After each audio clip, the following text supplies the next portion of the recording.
Welcome to the Boiled Up Podcast with Jake and Justin. We got our special guest here today, Joey Menta. How you doing, Joe? Good. Thanks for having me today. Of course. So we're going to talk about a lot today in the podcast. Wait, hold on. Justin, how are you doing? I'm doing okay. How are you? I'm doing all right. End of the week, Memorial Day weekend. So we're there. All right. So we're going to talk about a couple of things today. I'm sure it's going to stir up some pretty good debate. First thing we're going to talk about is if we were GM, who would we pick to start our franchise? We'll get to those names in a bit. Second off, we're going to talk about who the best running back in football is, in our opinion. Then we're going to talk a little bit about Mike Thomas and what we think about him. There's been a lot of news with him lately. We're going to talk about the Houston Astros a little bit towards the end. And we're also going to talk about Justin has a sleeper player who he wants to announce today. And I think Yes, Joey's going to give us his sleeper as well. And we're also going to talk a little bit about Lamar Jackson. But first, let's get started that if we were a GM right now and we wanted to start our franchise with one player, who would we choose? Luka, Tatum, or Zion? I'm going to let Joey start since this is his first appearance on our podcast. So, Joey, who are you taking? Sure. Yeah. So if I had to start a franchise, I would go with the up-and-coming, hopefully rising star Zion Williamson. Nice. I think Zion Williamson, yes. I think he is going to be one of the premier defenders and rebounders in the NBA. He's already shooting 58% from the field and 41% from three. And he kind of reminds me of kind of like James Harden. Like he's already mastered getting to the free throw line and just botting people up down low. And you just compared Zion to James Harden? Wait. If anyone's like James Harden, it's Luka or Tatum. Yeah, Zion's like the next Blake Griffin, not James Harden. Yeah, but he's mastered getting to the free throw line, and I just think his all around game is just going to develop the best out of all three of them, and I would take him to start a franchise. Okay, Jake? I'm exactly with you, Joey, but not for a little bit of different reasons. I'm a huge Zion fan. I've loved him since he was at Duke. He's just so fun to watch. He's box office. He is the most box office players of all those three, and it's not even close. He's gonna bring fans into any building that he plays in. Look what's happened in New Orleans this season. They were terrible with attendance last year. This year they're pretty high in the games he's been playing. So I'm taking Zion. I'm not gonna compare him to James Harden. I think that's a little too far. But in only 19 games, he's averaging 24, 7, and 2. He's only playing 29 minutes a game so far. And a lot of those earlier games, he's only playing 18 to 22 minutes. So those stats are probably a little bit deflated. Per 36 through those first 8 games, he was averaging 28 and 10 in his first 8 games in his career. And the only 2 players who had ever done that before him were Joel Embiid and Wilt Chamberlain. Those guys' careers have turned out pretty well. So I think Zion's going to be – I mean, it's not even a question. Zion's going to be an unbelievable player in this league. I mean, You're both wrong. I know. You're going to have to get to your reasons, but there is no way that I'm passing up on Zion Williamson. If I had a draft and I was the number one pick and it was like Luka, Tatum, and Zion on the board, I'm taking Zion 100 out of 100 times. You can't do that. You have to take Luka. I mean, Luka's the guy that can run Zion's not running no offense. If you get Zion, Luka's you got to go get a guy that can give him the ball. Luka's not playing any defense. Luka plays decent enough defense in the passing lanes. He doesn't have to play one-on-one defense. I believe Zion Williamson can win Defensive Player of the Years, multiple. He's an okay defender. He's average, maybe slightly above average, but he's not a lockdown defender by any means. He's undersized to play the 4 and 5. You're going to put Joel Embiid on him in the post, then you think he's going to stop Joel Embiid. No shot. He can't guard Joel Embiid. Joel Embiid. I don't know. How tall is he? 6'10"? He's got 3-4 inches on him. No way can he guard a big dominant center like that. He may be able to handle some 4s, but even then he's not quick enough with the lateral step there. If you get a guy like a Giannis on him, Giannis will beat him to the rack. Oh, I like Zion on Giannis. Zion is a very quick step. He's got a very quick step. He's got a quick step on the offensive end, but not a quick lateral step. The lateral step backwards when he's got to defend is not that fast. When you take a guy who's averaging, you're going to take him over a guy that's averaging 29 points, basically 9 rebounds, and basically 9 assists. That's basically a triple-double when it comes to on the offensive end. Luka's in He his can second run your year. offense. I don't know. Zion in his second year might be averaging 30 a game. I think he could be a 30-a-game scorer. He can run your offense. He can get And he's a better steals on the defender. defensive end. He has 1.1 steal per game. He just is the better player. He just has more all-around game when it comes to his game. His game is more well fit into any offense. Zion, you got to build around him more. Luka can be fit in any offense you want. I understand your point, but I think you're missing the player of the impact that Zion has on a franchise as a whole on both ends of the floor. Yes, Luka can run the offense. Luka is definitely a better all-around offensive player than Zion, although I think Zion's going to be a better scorer than Luka. He's obviously a better rebounder. And defensively, oh, Lord. I mean, he has a lot more opportunities for rebound. I think Luka makes the most of his opportunity. Zion is just breathtaking to watch. Yeah, I think he has the most potential. I mean, his size is overpowering compared to those three, and he's going to be extremely hard to defend. Oh, he's a problem. He's a major problem. Mm-mm. If I want a one-on-one matchup, if I had do or die, I'm taking Zion against anybody over before I would ever take Luka Doncic to score. Right now, Luka would dominate him in a one-on-one game. Right now, Luka would. No. Luka would 100%. Not with that size. Not with that size. Not with that size. No. Unless Luka's all-around game. Luka's all-around game is better on the offensive end. Plus, Luka has been known to kind of fall in the clutch, at least this season. He hasn't been known to fall in the clutch. Yeah. He just hasn't been able to prove himself. He hasn't done. You can say he hasn't proved himself, but either is Zion's. So it's an invalid argument. That makes no sense. Zion's first NBA game, they were losing to the Spurs, and all of a sudden in the fourth quarter, the Spurs got Zion. He literally went insane. He had 4 3-pointers and brought him right back in that game. He's got clutch. And at Duke, he was a clutch player at Duke. They didn't come back to win that game. The Spurs won that game because they had to bench Zion because it was his first game. If he had played all the way through that game, they would have won. No. He's got that big now game mentality. You're giving hypotheticals. No, I'm going to have to because Zion's only played 19 games. But I think if you give Zion 82 games and you give Luka 82 games. His size and frame, he's going to be hurt. He's going to get hurt. He won't. He's Blake Griffin 2.0. Great player, but he's just too big for his body frame. It's not going to happen. Well, we'll see. We're going to move on. So next thing we're going to talk about, who do we think is the better running back, Derrick Henry or Christian McCaffrey? Joey, you get the first shot. Okay. I think from just strictly running, you have to give it to Derrick Henry. Derrick Henry and Saquon are the best true runners, but an overall, package to the running back position, I think Christian McCaffrey has exceeded those expectations. Stats do not lie. He was the first running back in history to get 1,000 yards and 1,000 receptions, and he is the only reason his team has any single wins. If he's not on the field, I guarantee you that team gets no wins whatsoever. I know he didn't carry them to the AFC Championship like Derrick Henry. But that's not his fault. He is the only good player on that team, and I think his stats just prove it. I mean, he was an MVP candidate for a little bit till Lamar Jackson started going off. And I'd give Derrick Henry the MVP last year before I even comes anywhere near Christian McCaffrey. Christian McCaffrey was never in the MVP race. He was in the number one fantasy race. He was in the race for number one fantasy player, but he was never in the MVP race. There's two totally different things. There's a football running back and a fantasy football running back. Christian McCaffrey is a very good fantasy football running back, but he is he's slightly above average. He's no better when it comes to true running back. He's really not that much better than give me Darren Sproles in his prime. He's basically Darren Sproles in his prime there. Why would you compare him to Darren Sproles? Same player. He's not a good runner. He's a very good. Give him the ball in the field and he will get it and make use of it. But you got to give it to him. It's not a handoff. You got to get him the ball and through a reception to make him useful. You got to design plays for him. You can't just give him the ball and hand it off and he doesn't make something happen. Derrick Henry, you can give him the ball and he will carry your offense down the field.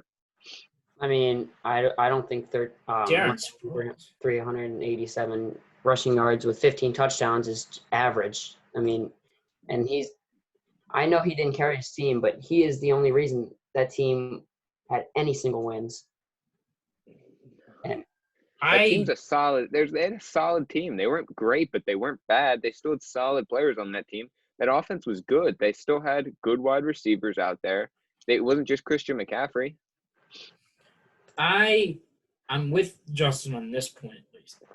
If I had to take if you were to give me a running back, and if I'm talking about when it matters most, it's Derrick Henry. Obviously, Derrick Henry is the better runner for a Super Bowl run because the way that him and the Titans play, at least, is mostly the way he runs. Because a lot of Christian McCaffrey's yards and plays come off pitch plays, come off short passes, not really chewing the clock type plays. He's a big playmaker. Yes, he's a great player. He's not average. I disagree with Justin on that. He's definitely a top back. But if I want a guy who wants to lead me to the Super Bowl, it's Derrick Henry. Look at what he did in that postseason. In those first two games against the Ravens and Patriots, they chewed the clock out so hard. I remember that the Patriots and the Ravens both lost the time possession by a lot. I mean, by the end of that game, Lamar Jackson was just kind of forced to throw deep down the field, and he was getting junk yards because the game was over and it was so late in the game, the Ravens weren't able to come back. Same thing with the Patriots. I mean, obviously, the Patriots game was a lot more low scoring. The Titans put up a ton of points against the Ravens. But Derrick Henry just in those two games was unbelievable. And for a half against Kansas City, he was great as well. And then Kansas City kind of changed the way they played, and they started chewing the clock, and the Titans had to throw, and Derrick Henry fell off, and so did the Titans, and they lost. They ran into Patrick Mahomes. Derrick Henry literally himself led that team to nearly a Super Bowl run, which is unbelievable. There hasn't been a player who I've known who's really carried the team as a running back since Adrian Peterson. You guys remember the Viking days when we went for over 2,000 yards? I mean, and they had to scrape to the playoffs. I mean, the Titans did kind of scrape into the playoffs as the 6th seed. But still, it was impressive that they got all the way up there to the AFC Championship and were halfway. And 90% of that was Derrick Henry. It was like 90% of it was Derrick Henry. I agree. I mean, he just wears a defense down because, look, McCaffrey's great, but he's not blowing. If you're tackling Christian McCaffrey, there's a difference between tackling Christian McCaffrey and Derrick Henry. You're tackling Derrick Henry, you're getting exhausted, you're getting beat up, you're getting off the field, you're tired. It's so bad. I mean, what you see with Derrick Henry makes him so great. He can hit you with maybe 10 runs and only 2 to 3 yards per carry, and then by the end of that, he's worn you down so much you see him just explode because these guys are all exhausted and beat up. He's unbelievable. I mean, we don't even got about to talk the stats last year. He led the league in rushing with over 1,500 yards. He led the whole NFL in playoff rushing as well with 450 yards. He had 18 total touchdowns last year in the regular season. He was unbelievable. He was better than Christian McCaffrey as a running back. If you want to give me all these yards and all these fantasy points, Christian McCaffrey's your guy. If I had a fantasy draft, just what I'm saying, you take McCaffrey just because he's better all around. But if we're talking real football, and yes, we're talking real football, this isn't a fantasy world, Derrick Henry is the guy you go with. I agree with Justin on this one. I wouldn't even take Christian McCaffrey in my top 5. If I'm going off of running backs, give me Derrick Henry, Saquon Barkley, Zeke. Then I'm probably gonna take Dalvin Cook, and then from there, maybe Aaron Jones. I was gonna say I'd probably take Aaron Jones over him, and then I'd say I'd give Christian McCaffrey, and then I'd make it probably Alvin Kamara after him. But I mean, when it comes to true running backs, all those guys can do it. All those guys, they free up their quarterbacks. Look at this. Derrick Henry makes Ryan Tannehill look like towards the end of that year, he was playing like he should be a Pro Bowler. And let's be honest, Ryan Tannehill is average at best. Yeah. But because when Derrick Henry is on the field, the teams have to put eight guys, and maybe 9 guys in the box to try and stop him, which leaves one-on-one coverage on the outside. When you have Christian McCaffrey out there, nobody's stacking the box to stop Christian McCaffrey. Derrick Henry frees up the whole game. Saquon Barkley, same exact thing. Zeke, teams are stacking the box once again, which makes Dak Prescott look so elite. You got all these guys that really aren't like – none of these guys are like Patrick Mahomes or Tom – like none of these guys are that good, but Derrick Henry is making Ryan Tannehill look that good. How is Christian McCaffrey making his quarterbacks look? Not that good. Daniel Jones played good last year, and you have to admit, people think he's going to be really good. Why? Because of Saquon Barkley. It's Saquon Barkley that made – when Daniel Jones had sparks, it was because of Saquon Barkley. It's the running back. Look at that Vikings offense when Dalvin Cook went down. It was not the same offense. When you put Dalvin Cook back in there, it freed up that Vikings offense. You got to get the running back is so impactful free up the passing game. Christian McCaffrey does not have that aspect in his game. Nobody has to stack the box to stop Christian McCaffrey. Joey, you need to respond here. You look like you're holding back a lot. I know. I just to say he's not a top 5 back is just really disrespectful. I mean, okay, maybe he's not like talent-wise. Maybe I would take Henry, probably, and Saquon, but just just what he does every night and every day, every game. Just you can just prove to like you watch this guy like, wow, this man can play. I mean, the stats that he puts up, especially last season. I mean, I know he didn't have as many yards. Empty stats. Come on, I mean, he's not winning football games. He can't win football games. He can't make this team go to the playoffs. But I mean, the games they won was because of him. And well, all 4 games. 4 games he won. You see that team he was playing with? Yeah, they still had good wide receivers out there. You think DJ Moore's some scrub out there at wide receiver? He's very good. He's a top 15 wide receiver. I don't know about that. But Kyle Allen is a scrub. Kyle Allen is a bona fide scrub. So I got to give Joe a little bit of that. If you put Kyle Allen in that Titans offense, they still win more games. That team still wins almost just as many games as they did this year. I mean, they had Marcus Mariota as their quarterback too, and they were winning football games because of Derrick Henry. Marcus Mariota is not some stud. Ryan Tannehill is not a stud either, but Derrick Henry makes him look like one. You saw how Ryan Tannehill did in Miami. It was awful. Mm-hmm. I agree with some of those points. I think if you had put McCaffrey on the Titans, they wouldn't get to the same place as they did last year. Obviously, I agree with you that when it matters most in the playoff atmosphere, type players is Derrick Henry over McCaffrey. But I don't think that they'd be like a 4-12 ball club. I think they'd be more of like an 8-8 team, or maybe a 7-8 win team. I think Henry just puts them a little bit over the top, but I disagree. I don't think I can name 5 running backs better than Christian McCaffrey. I think he's either 2 or 3, probably 3. I think I would take Saquon Barkley over him, and I would take Henry. I would take Saquon, maybe Zeke, but probably based on last year, I'm taking McCaffrey as my 3rd running back. But 3 through 5 is fair, but there's no way you can put him ahead of Saquon and Henry. That's just terrible if you put him ahead of them.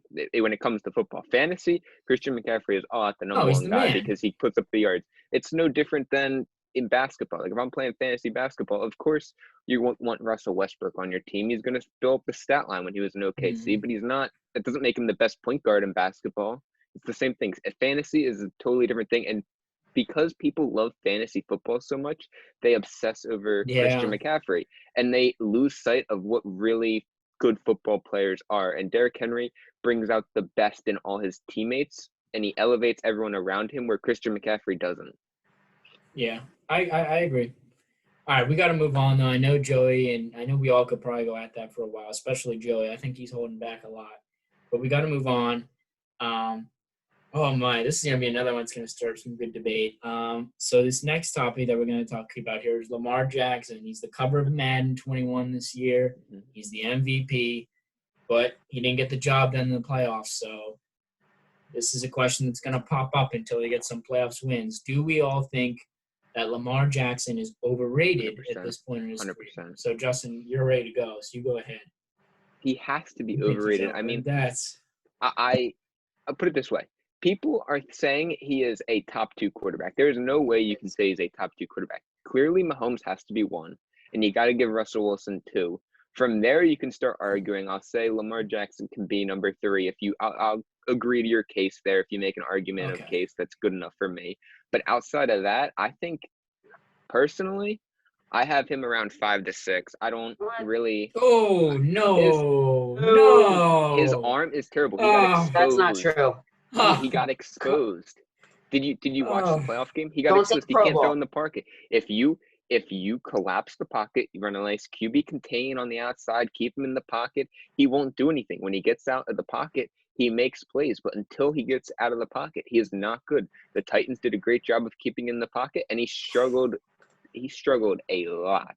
If you can keep him in the pocket, he's not that good. He's a good quarterback, and when he can get out of the pocket, it makes him great. But there is no way. I would take easily Patrick Mahomes and Russell Wilson without question. From there, I'd still take – it's tough because Lamar's running aspect when he does get out is good, but he just doesn't get out – like his ability to not be able to do both is what kills him, in my opinion. I don't think – he struggles with both. I mean, you saw the what was the Pro Bowl challenge? Oh, he got jeez. outbeat by wide receivers. I hate wide this receivers argument. were more I hate accurate that than him. argument. He is not when he has to stand there and throw, he is not accurate at all. He's very good on the run, but he is not accurate in the pocket, which is a downside. Give me a guy like Deshaun Watson, a Carson Wentz, who can do both. He can stay in the pocket and throw on the run and escape. You give me a guy, I'll take Aaron Rodgers over him. I really like Aaron Rodgers. I think he's better than him. I like would that say, Batman this year. But I say he's equivalent. Like, I think if you were to make tiers, it's Patrick Mahomes and Russell Wilson, and then it's the guys I just listed. I'd say Aaron Rodgers, Deshaun Watson, Carson Wentz, and Lamar Jackson. No. And then you get your other guys like your Drew Brees, Tom Brady below them. Stuff like that with Dak Prescott. Russell Wilson's in the same tier as Patrick Mahomes. I think Patrick Mahomes is the best quarterback in football, and then I think there's everyone else. I agree with Joey there. I agree with that, but I'm saying, like, compared to everyone, yeah, I'd say Patrick Mahomes, Russell Wilson, and then everyone else. Like, those two are by far the best two quarterbacks in football. There's no debate there. They make their teammates better. They can escape, throw in the pocket. I mean, run, Mark Andrews was very good this year with Lamar Jackson. Yeah. How did wide receivers do? How does wide receivers? They didn't have a lot. They had Marquise Brown and Hollywood Brown. Willie Snead. Yeah. Very good. They had receivers. That wasn't their issue. Their issue was he didn't throw to them. He only threw 5-yard passes to his tight ends. He only threw short passes to his tight ends. That's why his tight ends were so good. He couldn't throw them to his wide receivers. The ball was too far for him. He had over 40 passing touchdowns last year. That doesn't just happen by accident. Yeah, well, when you're in the red zone running out of the pocket, it's easy to dink a pass in there. He's very good. Right. He has the chance to become very special, but he has to develop his game. He is very overrated at the moment. If he can fix it, he can be up there on that level. But until he fixes that part of his game, he is not there yet. He has the chance to be. He's a top 5 quarterback in the NFL right now. Mm-hmm. The problem is, 5. I think you would be changing your opinion if he won a playoff game. I know he's choked the last 2 years, but I think this year. That's another thing. He hasn't won yet. And I think he's just in the perfect system for him. I think that he's behind a great coach, a great O-line, and he's one of the best runners from a QB we've ever seen. And I think, look at this. You saw the ascension. His first year, fake. He was here. His first year, he was a really bad passer. I think he was like 40 to 50% passing. The last year, he was like 67%. Now, I know your argument is the short passing, but as a passer, and there was a lot of national televised Ravens games, so I saw a couple of those games. He can throw you an accurate deep ball. He has the ability. He needs to work a little bit on his consistency. But he isn't consistent with it, and that's what's holding him back. It hurt him in the playoffs. I'll give you that. It hurt him in the playoffs because they tried to run. They were 14-2, so of course they were going to try and run that run-pass option offense where Lamar can run it out of the pocket and go with it. But the Titans were bringing everybody in, and he wasn't able to get much yardage out of that. And it worked. I'll give you that. He had to throw a lot. And they kind of exposed him. As soon as he has to throw a lot, he struggles. When they are behind, he can't lead a comeback. He can get a team ahead and keep the lead because he can chew the clock off. He can throw the dink and dunk short passes, but he can't throw deep. He can't lead a comeback. If I'm a team, I'm playing my guys off the wide receivers, off the receivers, and I'm forcing them in to stay in the pocket and make a throw, and he can't do that. It's been clear by the last 2 playoff games. You also have to think about it this way. He's 21 or 22 years old. I think that the game pressure was here, and he was just here, Oh, I agree with that. I don't think that playoff game was really indicative of what he had done all season. And we saw he was unbelievable.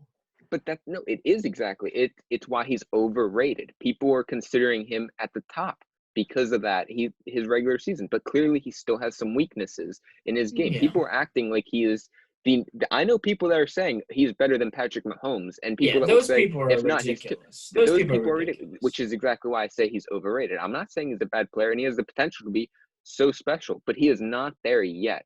He needs to work on his game to develop, to become better. I'm not saying he's a bad player, because I think he is good. I'd say he's 5, 6 in my rankings, but he's not there yet. He's not in the top 3 yet, in my opinion. Okay. All right, we're going to move on.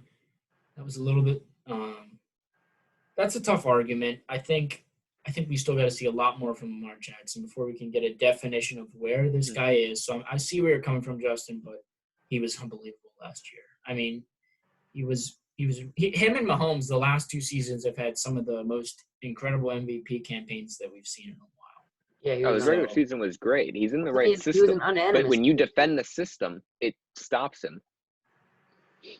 Yeah, Patrick Mahomes is special. There's no system that can really stop him. No, Patrick Mahomes he makes his own offense by himself. All right. So the next we're going to talk about, in our first podcast, I gave my sleeper MVP, and I took Kyler Murray. I love the Cardinals this year. I think they're a playoff team in the NFC. I think that DeAndre Hopkins trade is going to help him out a lot, and I think he could win MVP because of that. So he was my pick, but I've gone through mine. And Justin and Joey are going to pick theirs today. So we're going to start with Joey because we had a lot of Justin's argument on Lamar Jackson. So, Joey, who is your sleeper for NFL MVP this year? I would have to agree with you. I like Kyler Murray as a dark horse for MVP. I don't agree with you thinking that they're a playoff team only because they're in a very tough division behind the 49ers and the Seahawks. I just don't think they're the reason. That's what I'm saying. If he gets really that team to the playoffs, they're going to need Kyler Murray to throw like 40 touchdowns and just absolutely go off. I don't think he's going to go do that, but I think he's my sleeper for MVP. I think they completely stole DeAndre Hopkins, and his overall offense and offense that he has is good. I truly do not think Tom Brady is an MVP caliber quarterback anymore. I just don't think he's that talented. He's washed. But the weapons he has might make him go off, but I would have to say Kyler Murray just because of the DeAndre Hopkins ad, and he was very good last year, and I think he could be even better, and he would be my sleeper. I like that pick. I don't disagree with it, but the exact reasons I'm about to give is why it will be impossible for you. Your reasoning is going to be the exact reasoning why it's impossible for him to win. Let's go through here. 2010. The MVP had the best record in the NFL. 2011, MVP had the best record in the NFL. 2012 did not. 2013 did. 2014 did. 2015 did. 2016 didn't. 2017 did. 2018 didn't. And 2019 did. That's 75% right there. Of course, if you have the best record, you have a 75% chance of winning the MVP. Clearly, the Arizona Cardinals are not going to finish with the best record in the NFL. Could you imagine what would happen if they won that division somehow, some way? He'd be the unanimous MVP if they pulled it. Even if they win that division, though, they're not going to have the best record in football. There's no shot. There are going to be better teams than that. It's going to come from a team that's in a bad division, just like last year. Lamar Jackson, he came from a team that looked very promising last year and broke out this year. You get a guy, and they had a very good young defense last year. You take a team right now, like the Buffalo Bills, very good young defense. You add a playmaking wide receiver in Stephon Diggs, just like the Ravens added Hollywood Brown to their offense, and you get a quarterback who the Bills have a chance to have a 12-13 win season here. I mean, look at it. Their division, they're going to beat the Patriots twice. The Patriots are going to stink. You get the Jets. The Jets are going to stink. They got Adam Gase as their head coach. Adam Gase is a terrible head coach. And then you get the Dolphins, who are going to be starting Ryan Fitzpatrick, in my opinion, to start the year. I don't think Tua's ready yet, especially coming off that injury and not learning the playbook. So, in my opinion, they're not going to be in the playoff race, so they're going to be tanking for one more year. So you get, in my opinion, that's going to be 5 to 6 wins right there off the bat. And I think they could go there's 10 more games there? I think they could go 5 wins right there. That's 11. If they go, I think they win around 12 games, right? So if you go into there, I really think that Josh Allen's ability to have a playmaking wide receiver will open up that offense, and it will allow Allen to truly break out. I mean, look at these two quarterbacks sophomore season. This quarterback threw for 3,869 yards, 19 touchdowns, 12 interceptions, 57% completion percentage, and rushed for 750 yards. That was Cam Newton. Now, Josh Allen, sophomore season, he didn't have as many passing yards. He only had 3,889. But then he had 20 touchdowns, not only 9 interceptions, had a higher completion percentage, and had about 200 less rushing yards. The next year, Cam Newton won MVP. So when you look at it, I could see the comparisons here. I really like I really like the ability to add the deep ball. I mean, the deep ball was something Allen didn't have last year, and he has the strong enough arm to do it. I just really think that he has the good defense like Lamar had. He has the running ability like Lamar had. He's got a better arm than Lamar does. He has better weapons around him than Lamar does. I really like that offense this year, and I mean, at plus 4,000 odds, that's very good. I really like that pick. There's a lot I like to talk about with this point. Josh Allen, in my opinion, is a very, very, very solid NFL player. I think he's destined to be a career game manager. I don't see him ever winning MVP. First of all, yes, his completion percentage improved from the previous year to last year, but I've watched him a lot. Just like Lamar's did. Lamar's was way harder than that. And Still look improved. at Josh Allen, no matter what he does, is just – and I understand they got Diggs, but in my opinion, Diggs is a deep ball threat. Yes, Josh Allen has an arm, but his accuracy is lacking at many times. I've seen him miss easy throw. He's one of those players who makes your eyes roll sometimes because he makes some very good throws, but then he just really badly misses some routes, and it seems like his vision is off sometimes. I'm not sure what is – and he's also playing in Buffalo, which is a brutal place to play in the winter.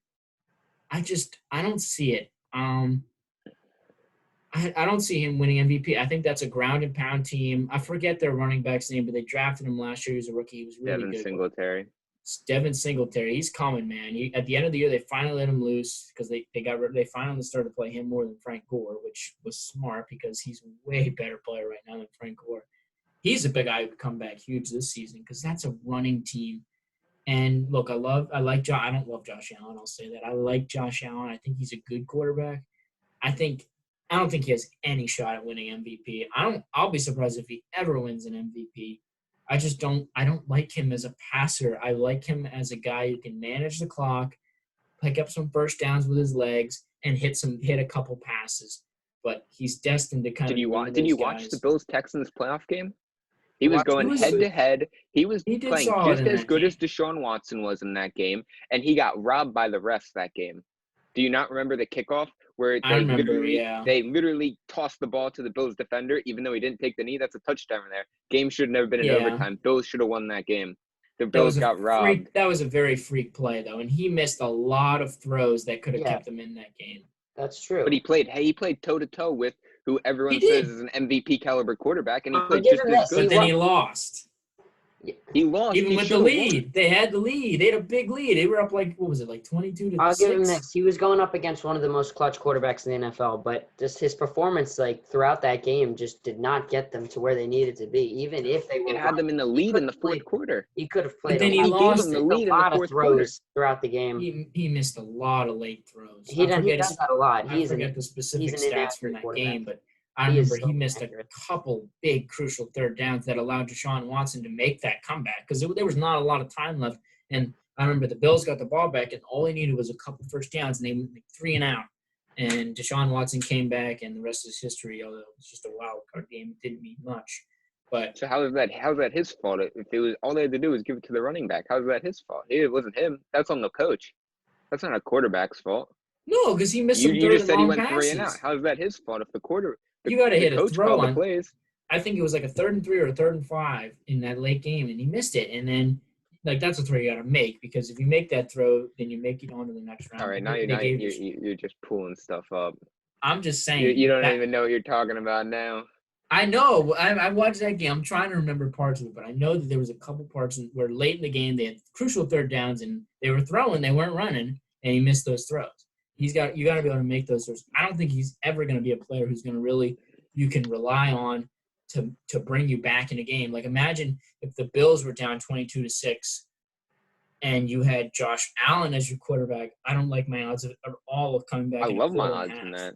I don't at all. I think he's a solid game manager. He kind of reminds me of a little bit better than a Jimmy Garoppolo because he can run with his leg. Is that why he has 4 fourth-quarter comebacks already? His 4 fourth-quarter comebacks in 2 years? That's it? Are you sure they're all him, or are you sure it's a lot of the running game? The running game? Devin Singletary was not good last year till the end of the year. Yeah, but Frank Gore was pretty good last year. I like Frank Gore was not good. He was solid. Frank Gore was not good. I remember they won a game because of Frank Gore. He's literally – Josh Allen is literally one of the best comeback quarterbacks in the NFL last year. He was literally one of the best. Maybe a comeback game-winning drive. I'm talking about being down 22-6 in the playoffs. Who would I take? Josh Allen, or I would take probably at least 8 or 9 quarterbacks before I take Josh Allen if he gave me a quarter and a half. You're telling me a one-score game, Josh Allen with his mobility and his ability to get the ball down the field, yeah, he can be good in that type of situation where you're tied or maybe down 3 or down 6. But if you want to give me 6, if you're down 2 touchdowns in a playoff game with a quarter and a half to go, I would never take Josh Allen. Me neither. At all. Never. I don't think you guys didn't watch any Bills games then last year. I did. And look at I watched a lot of Bills games. I agree with you. He can make some big plays. He can. But he's not consistent enough with his arm to be able to make an argument that he should win MVP or even make an argument that he's okay. So you say Lamar can come back and win back-to-back MVPs with his bad arm, but Josh Allen has a bad arm, and that's not good enough? I think I actually would take Lamar Jackson as a passer over Josh Allen.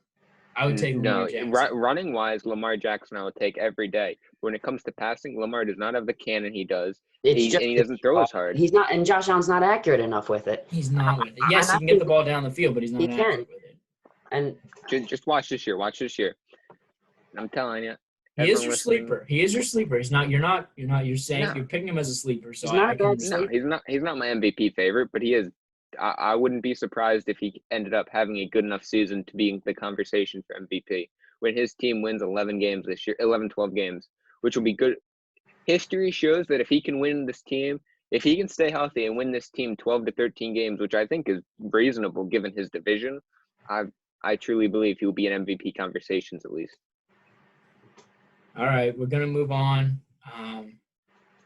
Next time we're going to talk about, we're going to keep with football. So, and I know this one's going to spark a good amount of debate. So, Michael Thomas in the recent week got angry at Devontae Parker on Instagram, talking about, just talking trash, calling him out. And it sparked a big debate among people talking about Michael Thomas's season. So what we noticed a lot about Michael Thomas is a lot of his yards come from slant routes. Not a lot of his yards come from other plays. So it's kind of sparked a debate that we wanted to bring up here. Do we believe Michael Thomas is not just the best wide receiver in football, but even a top 5 wide receiver in football right now? Is he top 5 or is he not? So we'll start with Joey, actually. We'll start with Joey. Is that a question? Did you just ask that? Is Michael Thomas a top 5 wide receiver in the NFL? He's absolutely a top 5 wide receiver in the NFL. In fact, he's top 1. He is top 1. Okay. Ooh, top 1 now. All right. Not even top 3. Not even top 3. How is he not top 3? Okay. Julio Adams, he runs a lot of slant routes, and he runs a lot of screens. But his size and his durability, not all wide receivers are willing to take a hit to the head from a linebacker coming at full speed to you. I agree, Joey. He's a tough wide receiver. He might not have the deep ball running, but he has the best hands in football. That is proven. He's put up 2 of the best seasons we've ever seen from an NFL wide receiver. It's easy to catch a pass when it's 5 yards away. Yeah, but if he doesn't catch a deep ball, that defeats the purpose of having the best hands. Let's not act like he can't catch the deep ball. It's just a matter if Drew Brees can still sling it deep out. Ball passes. He had 12 catches, 161 yards, 2 touchdowns. That's all passes that were not slants or screens. Slants and screens, which are 5-yard does that matter? Passes. He only had 12 catches. Tom Brady throws slants and dumps it off to the running back, and he's considered the greatest That's why Tom Brady is not the best. He's not the best talented. He's a very good winning quarterback. I agree with Justin. That's a debate for another time. I agree too, but he's still considered the GOAT. If we're talking the most talented quarterback. The greatest winning, yes. Not great, most greatest talented. At winning. He's not the most talented at all, no. I disagree, though, completely with Justin about this Michael Thomas debate. He isn't even, in my opinion, in my opinion, He has the best is hands in second football. or third. We know this. He's not number one overall. He's not number one overall. Yes, he's he not is. top 3 overall. And this isn't He's even barely fantasy. top 3. He's not even top 3 in his division. He's What? arguably not top 3 in his division. I'm taking Chris Godwin all day God. over him. No. Chris Godwin's all day. Oh, Jake, Lord. don't even lie. You told me you agreed with Chris Godwin over All him. right, Godwin, Chris I Godwin's think actually could. top 5. Godwin, I think could be better than Godwin, but not listen, yet. Godwin is 5. Michael He's the Thomas 5th best puts up- wide receiver in football. You can't It take Mike goes- Evans over. It goes 1 Hopkins. I'm gonna go Julio. 2 Hopkins. 3 Adams. 4 Hill. 5 Godwin, and then I'll consider Michael Thomas at 6. I hate that list. That's a very good bad list. list. That's a very good list. Jake, Chris you told me Godwin's that not list even was the best solid wide yourself. receiver on You want me his to bring up team. the text? Mike, All right. You told me that list was Mike solid Evans is yourself. better You than want me to Chris bring up the Godwin. text there? I believe that could. I remember. I believe that could be the list, right? I told you. I think there's a chance that Michael Thomas could be out-dueled, but right now Michael Thomas is at the top of the mountain, and no one's taking his place. And he has right the now. smartest I think a and most lot of guys accurate QB could. to help them. It's not like when Antonio Brown was in the league or when a guy like Randy Moss was in the league where it was like, yeah, this guy's just leagues and ahead above. I don't think that's where we're at right now. I think Michael Thomas is really good. I think he's the best wide receiver in football right now, probably. I can't say that with certainty. But to put, look, and I love Godwin. I love Godwin. He followed him in Penn State. He's really good. I think he's gonna be better than Michael Thomas. I really think that if he didn't trash talk, okay, I'll give you this. He's the biggest you know what in the league and a crybaby, and he trash talks a lot, but he can back it up. He can sure He can't back it up. Yes, he can only do one thing. He can only do one thing. He can That's run not true. slants. He can do other things too. He Run does do it slants a and lot. screens. He's not a good all-around player. Give me all those guys who are all-around wide receivers who can spread out the. No, they don't have make the their hands team like he better. does. They don't have the hands. Maybe Hopkins has the hands like he does, but Michael Thomas Julio by far does. has the best hands. I think, Julio's Justin, hands like him. Julio can score touchdowns like Michael Thomas can. When Drew Brees is out of the league after this year, I'm Drew assuming Brees. this is his last year. When he gets a quarterback who can get that ball down the field a little bit better, I think your argument might change. I think you're going to start to believe that Michael Thomas is a top 3, top 5 wide receiver by far. He's a system player. One. He's only good because of the system he is in. Put him in a different system, he will not have the success. He is one of the smartest coaches and one of the highest IQ quarterbacks in football on his team, which makes him play at a higher level than what he's really at. I think when you really look at pure talented, he is not nearly as Gimme Hopkins, Adams. I'll give you Julio Jones, day. and maybe that is it. I draw the line after Julio Jones, no one else. Maybe. I'll give you this. I'll take top it. 3. I will stand by that. If you want to say he's 4 or 5, I'll say okay. He's But he is not. He is not top 3. He has every stat. Julio, and maybe DeAndre Hopkins, because after last year, if you take Hopkins from a year and a half ago, he was the best receiver in football. Yeah. But not last year. So no, yeah. I completely disagree. I don't know. I mean, look, I can see your argument working in a few years. You know, let's just say Drew Brees leaves and that system kind of changes. Maybe Michael Thomas falls out because he really wasn't drafted as a guy who was expected to be this good. So maybe you're right about the system. Mm-hmm. But you cannot say that right now. No, not right now. Too much has happened. Too much has been accomplished by him last year. I mean, he had one of the best wide receiver years in NFL history last year. Oh, yeah. So it's hard to just be like, no, disregard all that. I don't think you can do that yet. So we got one more topic left on the show today. It's gonna be hopefully a little bit shorter and a little bit less heated. I think we're all gonna kind of agree on this. Joey, I know you're a big Jose Altuve fan. Do you still believe he's the best second base? And I know we're gonna talk. I know we all agree about the Astros, right? We know that they're cheaters, and that I think every team that plays in this year is gonna be playing like it's Game 7. We they all won't kind make of the agree. playoffs. I don't think they they will not make the playoffs either. That's a hot. So, all right. You want to change it to that, Joey? Why do you think the Astros didn't make the playoffs? Really? You think they're gonna? I truly think they're gonna make the playoffs, and I'm gonna say it. I think they make it as far as the ALCS. I don't think they make it farther than that, but I still think they make the ALCS. If you look at that team, you look at that roster, they obviously have the talent to be one of the Talent. best. They have the trash cans. The trash cans aren't there anymore. They got the trash cans and the buzzers. And the Maybe buzzers they'll are gone, sneak the too. buzzers in. Without those, they're nothing. I know they cheated. Give me the Cheating or not Oakland cheating? A's. The Oakland A's are winning that division. The I'd take Oakland the A's A's will in win that that I division. disagree. I'm with you. And I I'm with honestly, you I on think that. I like the Angels better than them this year too, because I don't think I the also Astros were disagree much with without that. those They have buzzers zero and trash pitching cans. whatsoever. Justin said a lot of blasphemy today, but I actually agree with that. I think those are two good picks. I The love Angels the added Angels this Anthony year. Rendon. They get If you David can give me Fletcher a back. healthy, They have a if you good can They give me have a no pitching to win the healthy baseball Ohtani, games. if you give me a Absolutely healthy not. Ohtani this year, You got healthy Ohtani back. I'm telling you, they won't make the they playoffs cheated. because I think the Look. Angels make a wild card spot, and I think the other wild card spot's probably going to be the Rays. Those are the two wild cards in my opinion. I do like the Rays with Glasnow now. Look, I know what they did was awful, and they deserve everything. They deserve their rings taken away. But cheating or not cheating, that is one of the best hitting we've seen in baseball. And With they cheating though, no, how do you know they're going to play the same when they don't cheat? Yeah, I exactly. don't. But I think that they can. I just think that they're 1-9. That is a stacked lineup that can win the baseball games and their pitching rotation. Okay. I look at Michael Michael Brantley was what, a 230 hitter and went to a and then he 330 went to hitter a when he went there? 330. There's Derek no Cole way, went from a Joe. 3.7 ERA to a 2.2 ERA. He was playing. Those Yeah. things just don't happen. There's clearly things in that organization that are going on that are making their players perform better. And without those, I think the numbers are going to go drop back to normal. Exactly. Like you think Michael Brantley was so good for them drop last year, back and he to was. normal. You, Like, Go I ahead. bet you all the players Yes, 1 through 9, Joey, fall. Everybody. no. Why gonna be why so do much Altuve's pressure. stats drop on the road? Altuve hasn't batted below. Hasn't hit. He's been hitting over 300 since 2014. He's not going to have a year this year where pitchers are just going to kind of, there's a lot of games. It's such a long MLB season. There's a lot of games where pitchers, they're not putting out their best because it's such a long season. This year, every team that plays him is going to be like, it's game 7. His stats are going to drop mightily. All of their stats are going to drop mightily. It's going to be crazy. I think you're going to see one of the biggest drop-offs ever from the star players they got. Like Bregman and Altuve are going to see huge drops. Brantley's going to die.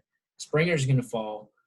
I mean, the rookie they got last year who really went off.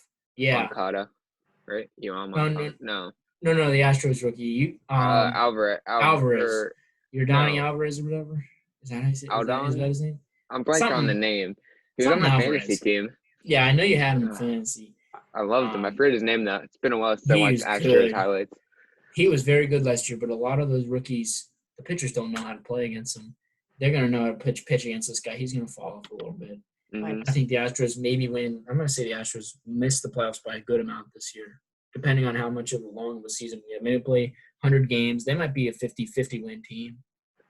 So, Joey, you just assume that because they were good while cheating, they're going to be good again, basically. You don't think that the cheating had that big of an impact on them. I do. I do think it did, but I still think that without the cheating, they're still a really talented team that can make the playoffs. And especially Jose Altuve, I think he's an incredible talent. He has a 315 career batting average. I mean, he's been batting over 300 since 2014. MVP. I know he was during that year, but okay, I have a question for you. Well, how come on the road his stats are significantly worse than at home? And the trash can and buzzers are only used at home games. Yeah. Why was that? Nationals came back in that World Series because they got back home. Mm-hmm. They were losing in Houston. I'm just worried. I'm not. I think they're really talented overall, and their pitching. I think they can still win the games, cheating or not cheating. Interesting. Well, that's what we got for today, Joey. Thank you for being on. It was good to have you on for such a highly debated show. Thanks for having me. We'll definitely have you back eventually. You sparked some good debates today. And you were on another podcast earlier this week. What's that? What was the podcast's name with Dan? Yeah, it's called The Roommate. It's called The Roommate Debate. Roommate Debate. Dan Martinez has his own sports network show on YouTube called DM Sports Network. If you guys want to watch that. He joined me to co-host a show, so me and him are running something. Nice. Well, yeah, check it out. Hopefully Dan will give us a little shout out or somebody else a little shout out. Although I'm not sure how many people are watching DMZ, Dan, whatever, the mother of sports or whatever. But we'll see. So thanks for coming on, Joey, and we wish you good luck on that Dan show or whatever. Enjoy it. Thanks.